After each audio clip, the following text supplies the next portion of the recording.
Hi, this is Ned Siegfried from Siegfried and Jensen.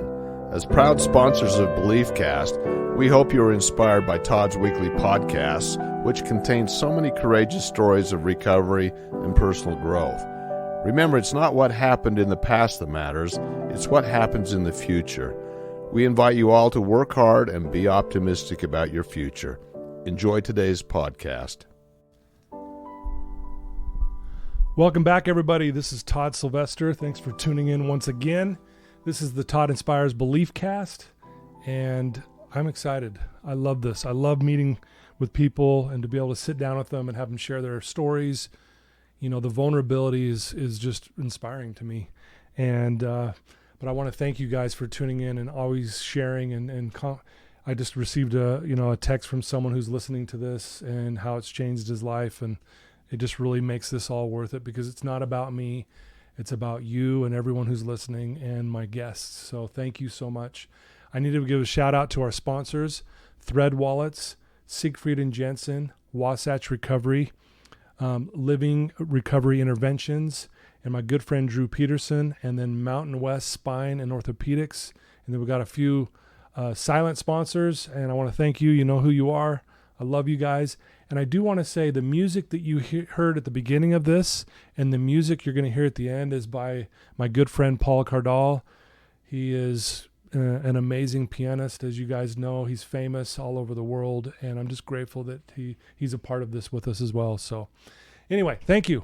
Today we're joined by Chris Hardman. Chris, he's actually a friend of mine. I've known him for a long time now. Thank you for joining us. Yeah, I'm happy to be here, Todd. Thanks for having me on. Yeah. So just a quick thing on Chris. He's close to 5 years clean and sober.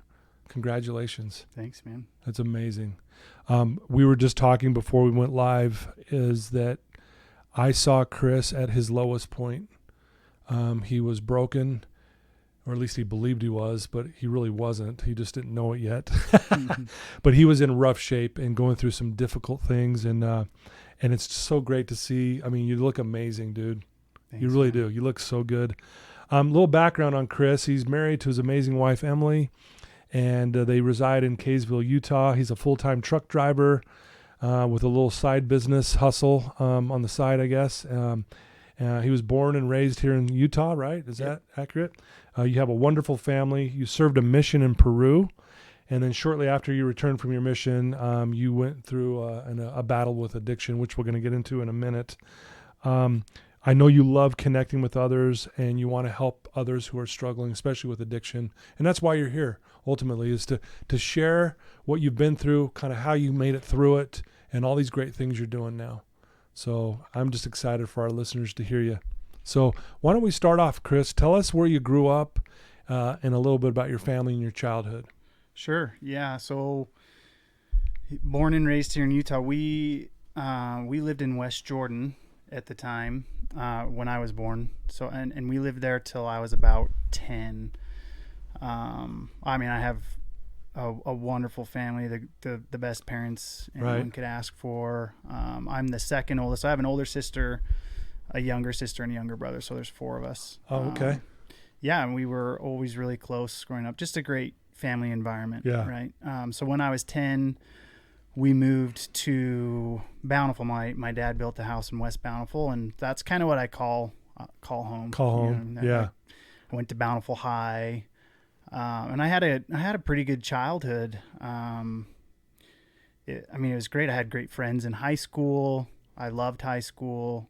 But in the stuff that I've learned with you, Todd, the belief system stuff, I've honed in on how early on those belief systems were a little bit wonky. Yeah. Right. I mean, I dealt with, I was kind of in junior high and high school, I was kind of the chubby kid, the fat kid. I always had that persona with me, and I think that did quite a bit of damage to me throughout like high school and junior high. I mean, I think I handled it well, right? But I think it did affect me for sure. Especially when you're a kid, though. Like, you know, when we think about it in our adult minds now, but when you're a kid, that's heavy stuff. Like it really is like, yeah, you dealt with it, but there was probably this underlying hurt that that was just, you had to deal with maybe on a daily basis at the time. Did you notice that back then? Yeah, I did. And I think especially my mom, I think honed in on it too. Mm-hmm. We saw a few people, about that, and I opened up and was a little vulnerable at the time, you know what I mean? Which helped, but yeah, I mean, it's definitely something you carry with you. And I think you put those guards up and you try and laugh it off or shrug it off, you know what I mean? But even to this day, that still stays with me. Right. Yeah. And I think kind of forever will. It's one of the reasons that exercise is so important to me. Yeah. Right. Because I was that kid, and I don't want to ever be that kid again. Yeah. You know what I mean? Sure. So yeah. Yeah. But. So, you obviously went through high school, you set up in Bountiful, and then you decided to serve a mission. Now, a mission's no joke, by the way. I mean, that's not easy. Yeah, definitely. Right? Definitely a tough. I'm assuming you learned a new language, right? Yep. Served in Peru. So yeah, Spanish was the language there. I mean, tell us some of maybe some of the principles that you learned and some of the things that you gained from a mission. Sure. Yeah. So I think about it a lot. And especially in my recovery, I think the decision to serve a mission, I mean, we grew up in the church. It was always something that was taught, right? We go kind on of missions. Expected. Yeah. Right. Yeah. But I mean, probably up until that point in my life, hands down, the best decision, the most important decision I made. I mean, it really, especially in a third world country. Yeah. I mean, anywhere you serve, right? It teaches you how to grow up. You learn discipline. And you really just learn to serve others. Right. Right. Serve everybody around you and give everything of yourself. Yeah. So. Well, yeah. I mean, outside of the spiritual side of things, I mean, you learn discipline. Yep. You learn how to take rejection. Oh yeah. You learn how to work hard. Right. Yep. All day. These things, and even though maybe I know you struggled when you got back, but how those are starting to cultivate in your life, right, as you're going through that. Yeah. Yeah. So you get back, I mean, were things good in your life at that point? Did you feel like things were good? Yeah, I did. I mean, I right before I got home with my last companion in my last area on my mission is when I got introduced to exercise. I'd never really exercised a whole lot before. Yeah. And so I started getting into running, and then my sister and my uncle had just started getting into triathlons.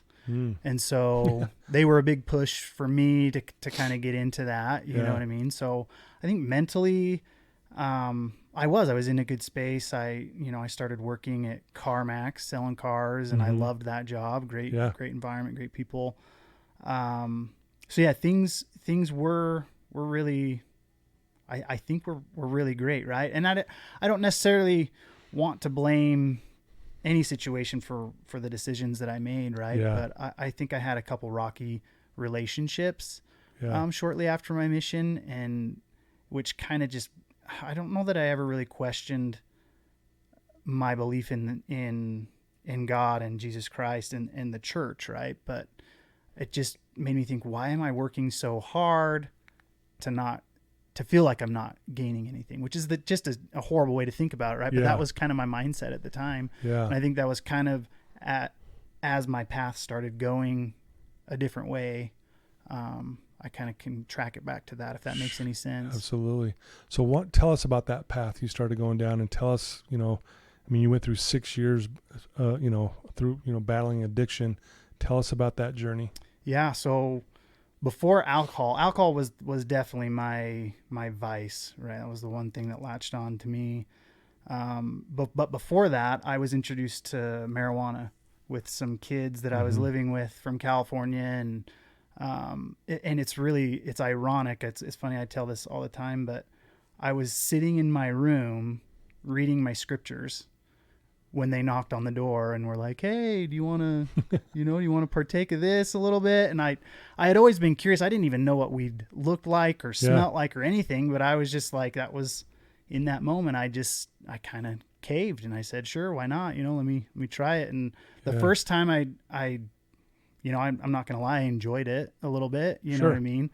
I was just being honest. I mean, that's, and as time went on, I mean, there was multiple times that I had participated in, or that I had smoked weed, and it got to the point where it didn't agree with me very well mentally. Yeah. I mean, I got super paranoid on it. I didn't really, it wasn't my drug of choice, if that's the way to put it, you know what I mean? And then, how I got introduced to alcohol, it's funny too. It was always with people that were within the church. Mm-hmm. The person that I was with the first time I had my first shot of vodka was a buddy of mine from the MTC, for the Missionary Training Center. Yeah. Right. And so I just find that kind of ironic. You know what I mean? I wasn't choosing to go hang out with hooligans or whatever. These were people that I believed were strong in the church, just like me. Right. Well, you know, and you bring up a good point. I think a lot of times, you know, it's not so much now, but we always thought it was some stranger that's going to come give you some drugs. Right. You know, and it never is. It's always someone we know. It's someone that's close to us. And that even makes it harder to maybe even say no or something, because it's like, hey, I know this guy. He's a friend of mine. It's just easy to go, yeah, I'll give it a try, you know? Yeah. Yeah. Yeah. So you bring up a good point. I mean, you feel comfortable around those people, and it wasn't like, you know, like you said, it wasn't some guy, just some decrepit old guy. Hey, do you want to try this? You know what I mean? It was just, it was a get together with people. And the funny thing was I had told them, I'd shared with them, like I never tasted alcohol, and they all looked at me like they seriously thought I was lying to them. Yeah. Like, no way, you've tried it before. You're just pulling our chain or whatever. And so that was kind of how I was pressured into, you know. Yeah. And again, I don't want to blame that on anybody but myself, right? I own it. Sure. I made those decisions. Yeah. And I chose to do that. But man, when I took that first drink of alcohol, it was like all those insecurities that I had seemed to kind of melt away for a little bit. Yeah. I became this super open, relaxed guy, right? And it was just fun. And I was, you know, kind of like, I had this weird thought in my head, like, why does God or Heavenly Father not want us to do these things if it makes us feel so good? Yeah. Right? Why can't we just enjoy this stuff? That's what I thought at the time. Yeah, right. Right. Yeah. But obviously, as you get further and further into that rabbit hole, you soon find out why. Yeah. You know why what I you mean? should stay away. Yeah. Yeah. Exactly. Yeah. Well, and I think I hear this a lot, Chris, with my clients. You know, they'll say exactly what you said. It's like, I was struggling internally with some things, and it was like almost the moment I had a drink, or I popped an oxy, or I just started feeling like, oh, my troubles went away for a minute, or I felt confident for the first time in my life, or I felt relaxed because I'm so high strung, and all of a sudden I'm just kind of chill. It's like, man, this is where it's at, kind of thing. And so I think that is the scariest thing, because you question, well, if this feels so good, why can't we feel good? Like, what's wrong with feeling good? Right. But what we don't want is, as we continue, is the consequences that start to follow. So anyway, you have your first drink, and you're like, whoa, continue from there. Yeah. So, I mean, I'm trying to think of a timeline. It was a couple of years after my mission. So like 2009, probably. Okay. And then it was, you know, it was really casual at first. You know, obviously every once in a while at a party or a get together, I started getting introduced to the bar scene. So on the weekends we'd go to the hookah bar, was a big thing. Yeah. You know, back in that time. The hookah bar. Yeah. That's funny. And so it was just you know, at first it was a casual sort of a thing, but and then I also got introduced to a couple other drugs. One of the drugs was ecstasy or Molly. Yeah. MDMA or whatever you want to call it, but that was probably the drug that I tried the most, you know, a good handful of times. But again, it never really gripped me like alcohol did. Right. And I think you could easily say one of the reasons alcohol is so prevalent is because it's there, it's legal, and it's right around the corner. Yeah. Right. So, but my body just agreed with it, right? It made me feel great. Yeah. You know, made me that person that I wanted to be, I guess, just relaxed and carefree. Was there a part of you, Chris, at that time? Because again, you were kind of raised differently, meaning you were raised to not partake in those things. Yeah. But here you are, you're starting to dabble in it and it's feeling good. Was there a part of you going, okay, I probably shouldn't be doing this? Was there any of that too? Or is it more of, hey, this is no big deal? Yeah, absolutely. I always knew, I always knew what I was doing was wrong, right? I shouldn't. There was a part of you going, Yep. Yeah. And I think, I've shared this with a lot of people too. It was the weirdest thing. I grew up with a really heavy conscience. Anytime I did something wrong growing up, I always felt really bad about it. And something, I don't know exactly when. I think part of it was some of the relationships I had gone through, but I just got to a point where I knew it was wrong. And it's so sad to say this, but I stopped caring. I didn't care anymore. Yeah. It was like my conscience just separated from me for a little while. Yeah. If that makes sense. Oh, no, makes perfect sense. I think we do that even subconsciously so we don't feel that guilt. Yeah. We just separate from it and we just like lock it away into a little corner of our mind and we don't want to open that. Yep. And so we continue. So it allows you to justify the behavior moving forward. Mm-hmm. So did it just, pick up where you left off? Like you start drinking, what happened from there? Yeah. So, I just continued on casually, and it slowly got more and more consistent, right? It started with just on the weekends, we'd go and party, and then it became, oh, well, I can go buy a bottle and just have it in my apartment or wherever I was living at the time, and I could sip on it here and there and feel good when I'm by myself, kind of a thing. Yeah. And it slowly started becoming more of a problem. And then a really close friend of mine and I decided, we got to the point here in Utah where we were just kind of sick of the scene. And, I was hiding, of course I was hiding my drinking and everything from my family and my parents. Yeah. You know what I mean? And at that time in my life, I was in and out of living with my parents. I was in an apartment or I was back at home. They were so gracious and awesome to let me do that. Yeah, you know right. what I mean? Yeah. And so we made the decision to move to California. And I think that was around 2010. Mm-hmm. And that's when things started. I think that's when I had that realization of, while I was there, that, man, I think I have a problem. Like I think I'm an alcoholic. Yeah. Right. But you play a trick, or your mind plays tricks on you. Like, no, you're not. You could stop at any time. Yeah.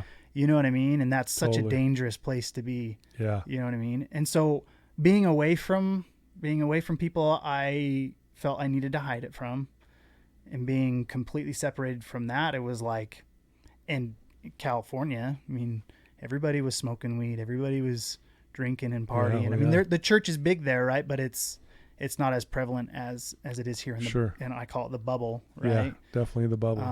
And so, it was that freedom of, oh man, I can do whatever I want. And it was hard. And that was when the economy was really struggling, right? So it was really tough to find a job, to have consistent work. And so it was a struggle there. And so we always just resorted back to drinking. Yeah. It became like an everyday thing. Yeah. And again, that's when I started noticing that this is, I'm definitely seeing a problem with this. Right. So. And then did anyone else notice as well?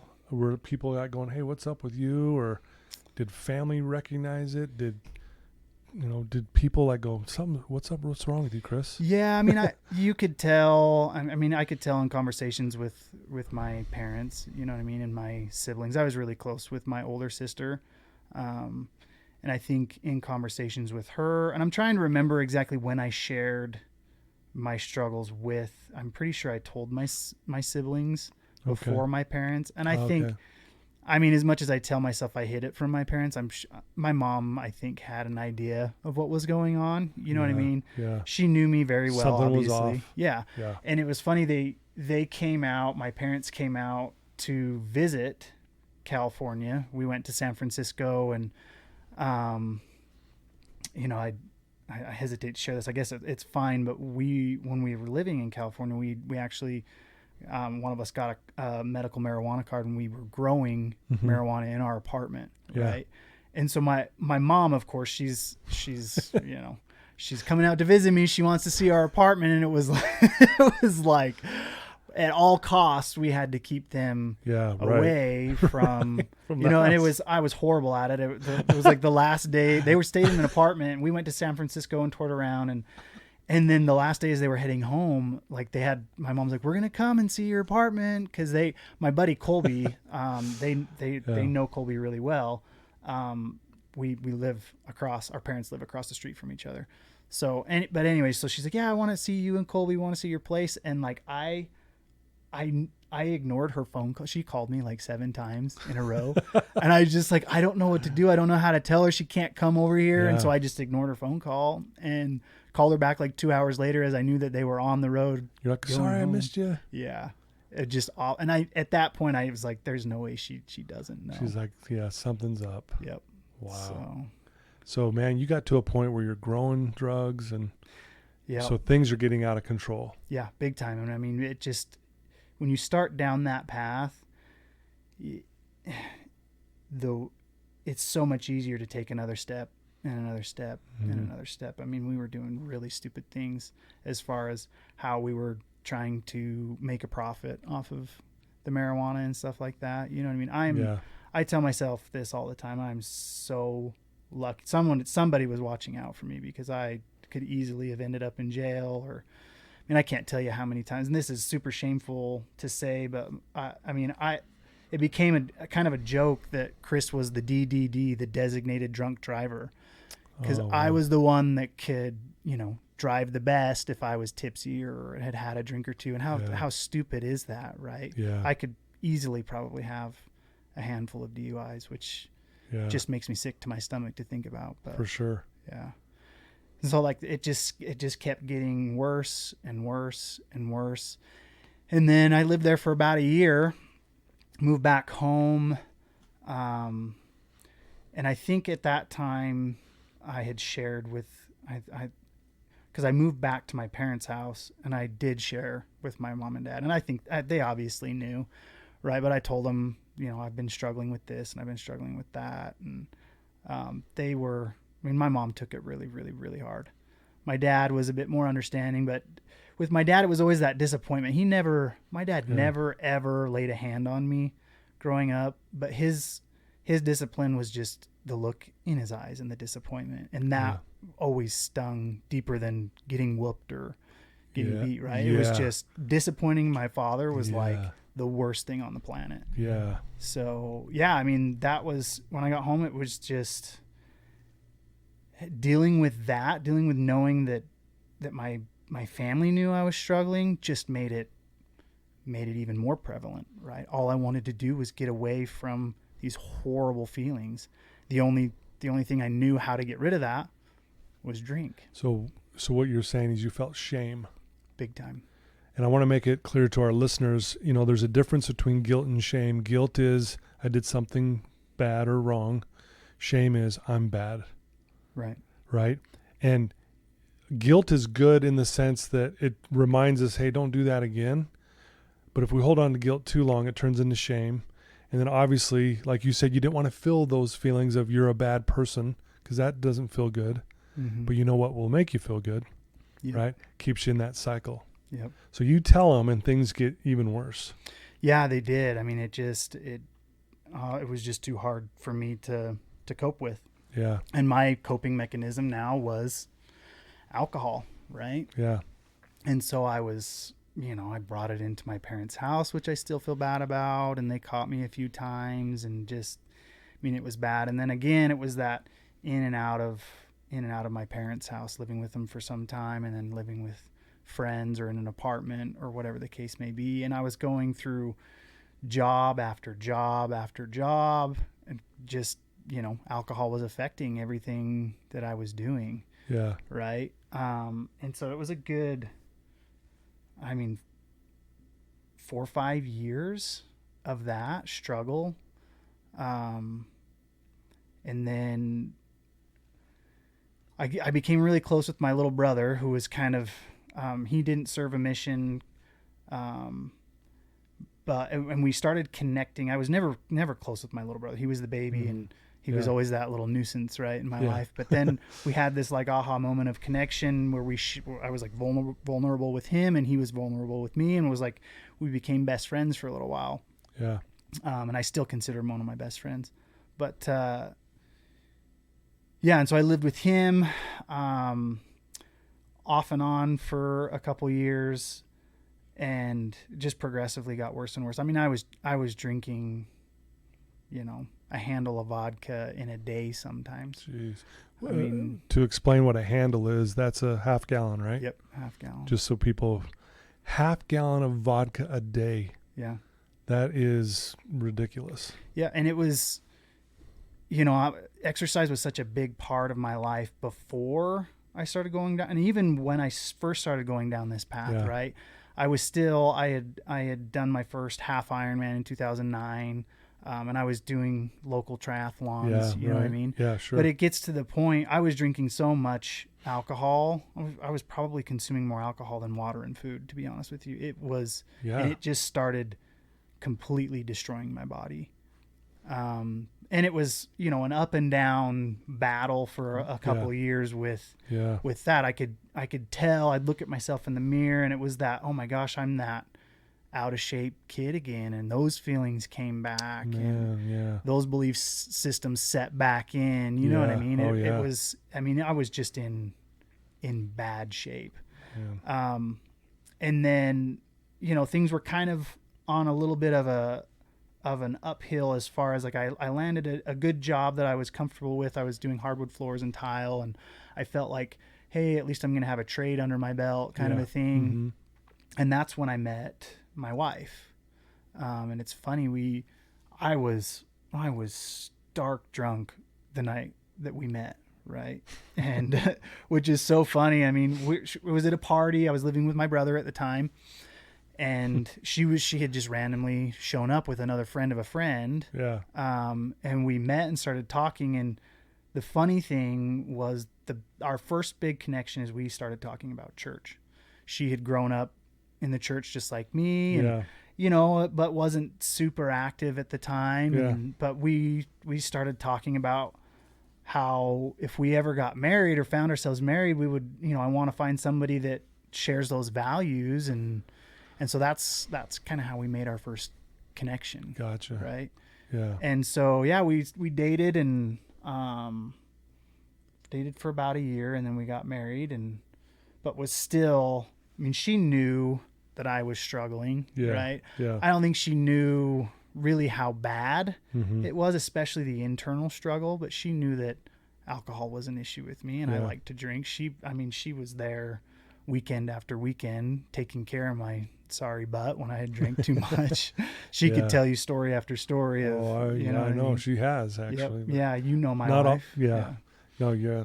So this is going on. She's seeing you suffer and struggle. And we're at this point where you like going, okay, I got to make it, I got to change. Or did you feel like you were stuck? Yeah. I knew I wanted to, and I felt like I could. I didn't realize at that time how far in I was. I didn't realize how hard it was going to be. Yeah. You convince yourself that, I can stop anytime.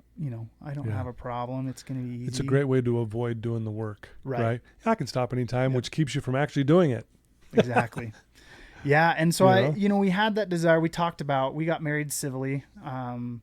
And we had that goal of getting married and sealed in the temple one day, right? We had talked about that. That was one of our goals.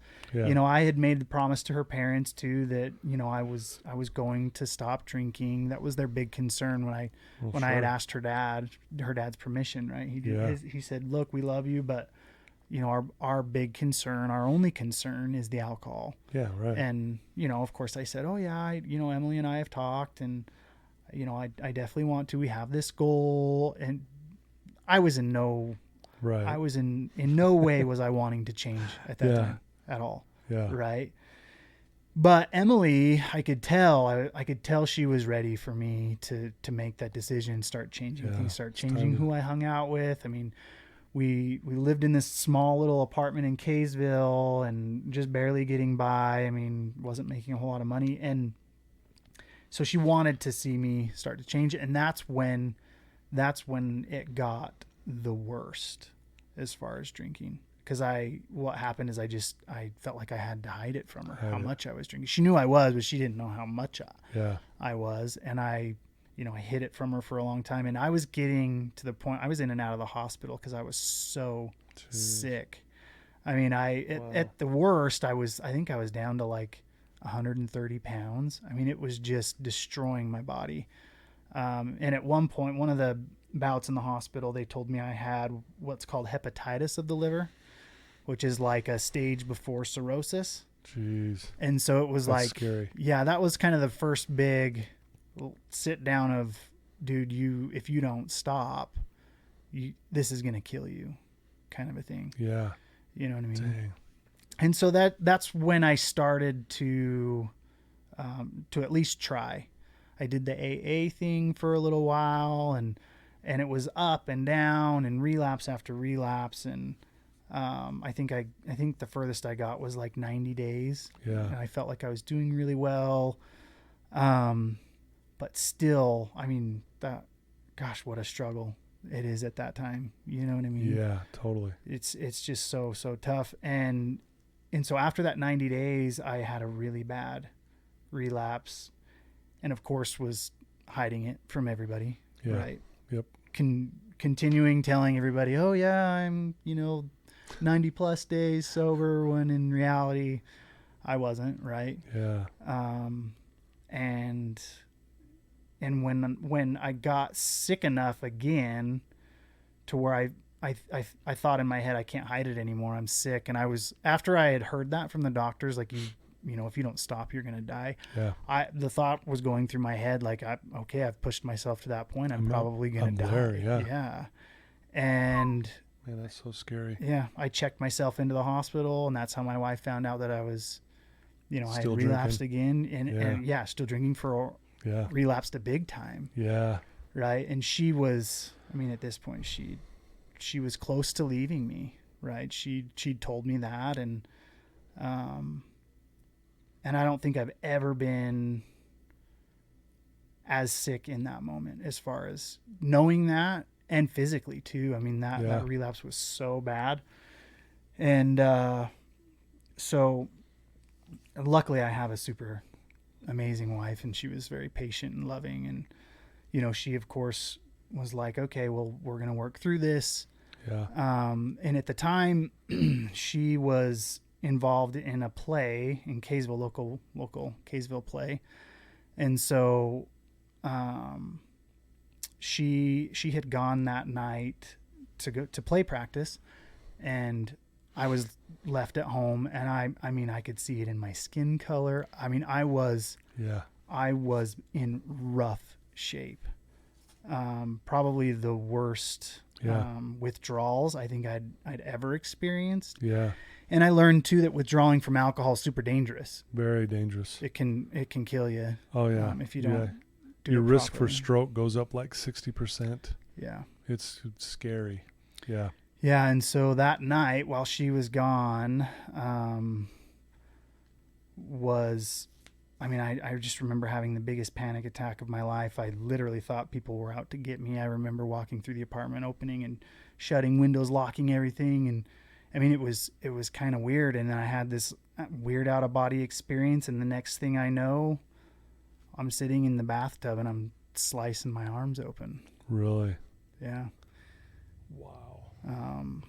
And it was, I don't remember a whole lot. I don't remember the pain. I don't remember much of it other than I couldn't really move. And luckily my phone was close by, and I called 911 on myself, and, ended up in the hospital. Emily was contacted, while she was at the play. And it was just, that was definitely the low point, the lowest of lows. Yeah. For me. And I was literally ready for her to just walk away from me. Yeah. Right. And I specifically remember her, for when she came to the hospital, she just came and gave me a hug, and she said, "I'm not going to leave you." You're probably going, what the, Yeah. You should leave me. Probably you're thinking like, what are you doing? Yeah. I mean, I think I was sitting there with my arms on the table being stitched up when how horrible must I have looked? Yeah. I thought for sure she was, but. Had we had met yet? I don't think we had met yet. No, shortly after this is when. So talk about now the transition from obviously your lowest point. What started to change? We just said you're coming up on 5 years clean and sober. Yeah. Which is amazing, by the way. Thanks, and man. you look amazing. Talk about that transition. Like what happened and how did you get from that low point to where you're at today? Yeah. I mean, what a journey it's been. And, definitely an imperfect journey, right? Yeah. But I don't think it's progress, not perfection, right? And for sure. It's learning certain things. And luckily how we met was my uncle Lane had known somebody who knew you. Anyways, and so I got introduced to you. So I guess rewind a little bit. Right after, of course, I got checked into the psych ward. Oh yeah. Which was, I don't wish that on my worst enemy. Yeah. I mean, just not fun, especially when you're still withdrawing. Yeah. I was in an intense amount of pain from cutting my arms open. And so that, I mean, I remember a conversation with my dad on the phone. I remember a conversation with my grandma. My grandma and I have always been really close, and I don't think I've ever heard her talk to me the way she talked to me on the phone. You know what I mean? And yeah, I think it really set in how my decisions and what I was doing was affecting everybody else, and how selfish I had been for so long. Yeah. So that was kind of my first realization there. And I mean, just an awful experience wanting to get back home. And yeah, I can imagine. Jeez. But luckily, my wife was super supportive, and we worked through it. And, that's when I met you. And at that time, the biggest thing for me was dealing with what I had done. I had this weird perspective before that experience of suicide. Obviously a horrible way to look at it, but I always used to think, man, how selfish can somebody be? But I've gained a lot of respect for anybody going through that, or anybody that has gone through that. Because you can understand how bad things can get. Yeah. Or feel, Yeah. And it's, I mean, to know that the adversary Satan, however you want to put it, if you think spiritually, to know that he had that much hold on me, to truly make me feel that it would be better to not be here. Yeah. Better for me, better for everybody else. Yeah. I mean, how horrible was scary. that, right? Yeah. So yeah, meeting you, and learning about belief systems and just, I think I needed to be reminded of who I was. I want to say, like, when I first met you, obviously I saw you at your lowest point. It was a tough sight to see, but I was excited because I knew we were going to talk about things you've never heard before. And I know I told you this on day one, that there was nothing wrong with you, and you looked at me like I was crazy. And I go, it's true, and I get why you don't believe it, because you tell yourself a story that there is something wrong. Right. And that's what we're referring to when we say belief systems, these beliefs that you had about you as a person that were so negative and entrenched. It started when you were little, like you said. And those are the things we went and attacked. I didn't have to tell you to stop drinking. You already knew that. Right. It's not about the drinking. It's about this belief system that was holding you back. And it was fun. It was fun. You're like, yeah, Todd, thanks. It wasn't very fun, but it was fun just seeing you light up though. When you started, like, I don't know how to explain it, but like I could see the lights turning back on, if that makes sense, in your eyes. I could see it in your countenance. The hope was coming back. The hope's coming back. And you're like, you know what? Maybe there's something to what Todd's saying. Maybe I do need to. Anyway, it was just fun to see that progression. Now, granted, you were going through something different because you're still struggling heavily, but from my perspective, I was like, man, this is awesome because I'm seeing this light turn on. Yeah. You know? Yeah, it was. And it's hard to explain, exactly how anybody gets through that, right? It's slow and steady. Yeah. Man, Yeah. and little decisions. Yeah. And, I started, I feel so blessed to be where I am now, looking back. Yeah. But one of the reasons we stopped meeting was because I went from, when I met you, I was working part-time for an old boss making $8 an hour. Yep, I remember that. And I just felt like a complete piece of turd, right? Yeah. So I saw something online and about CR England, you could get your CDL, and I applied and went through training. In 2 weeks, I was full-time employee making $65,000 a year. It was like life-changing for me. And it's so crazy how it all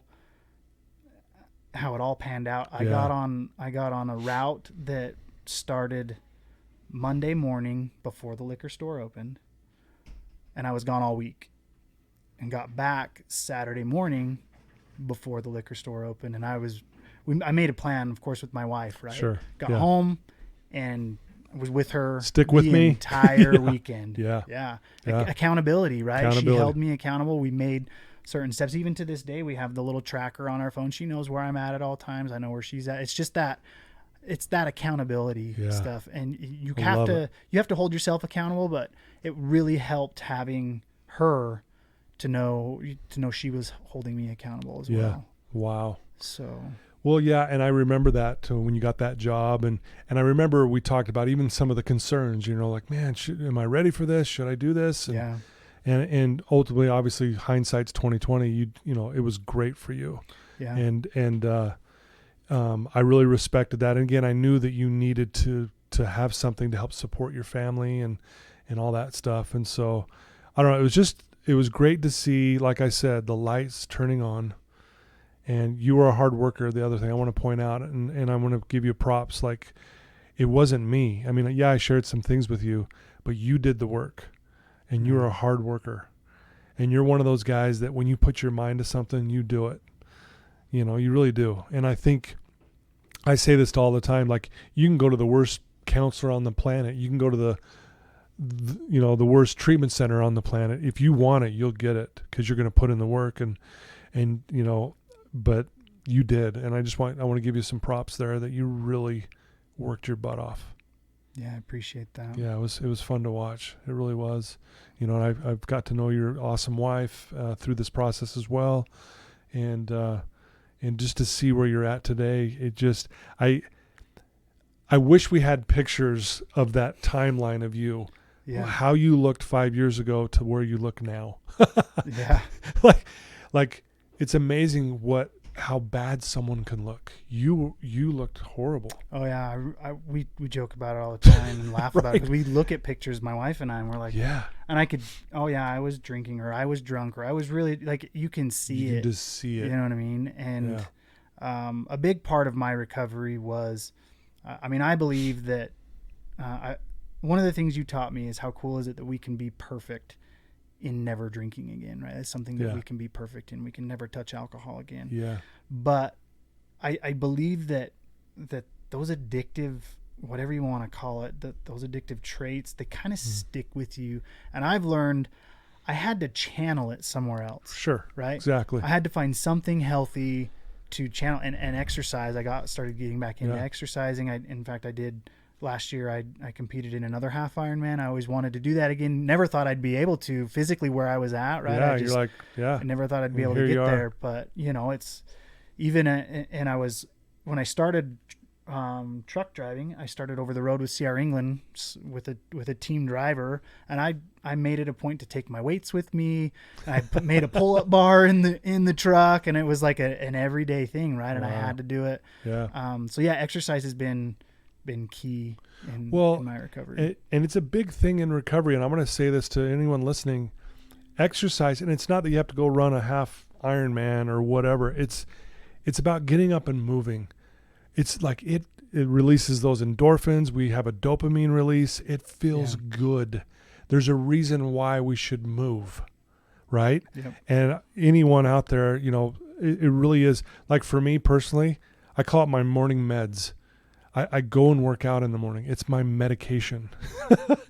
When I work out, I have less anxiety. I have less depression. I have more confidence. I have more energy actually throughout the day. You think like you go work your butt off in the morning, you're gonna be tired all day. No, it's the days I don't work out, I feel tired all day. Yeah. It's interesting.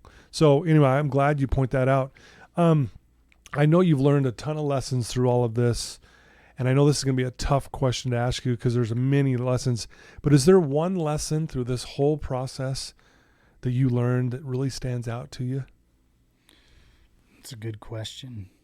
'Cause yeah, you definitely learn a lot of things.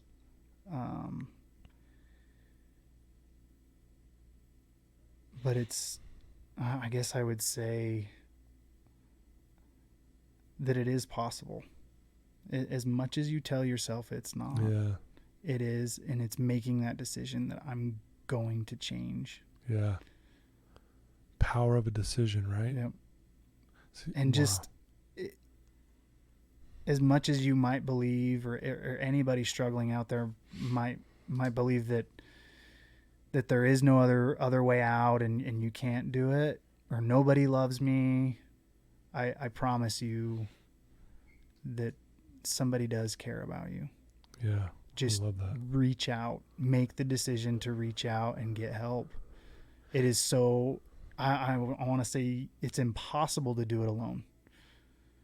You have to make the decision to do it, but you need help and support. And even if it's just your God, your Heavenly Father, He's there, He loves you, but just reach out, because help's out there. I love what you just said there. Thank you. It was beautifully said. I'm looking at these on my book stand over here. I have the 12 principles that the Other Side Academy lives by. And number 1 says, you alone can do it, but you can't do it alone. It's very true. And it really is. Like, I was a part of your journey, but I couldn't do it for you. Right. I was there for you, but you did it. But you couldn't have done it without maybe my influence at the time. And I know you've had other people in your lives and other things that have helped you a ton. But I love that you said that.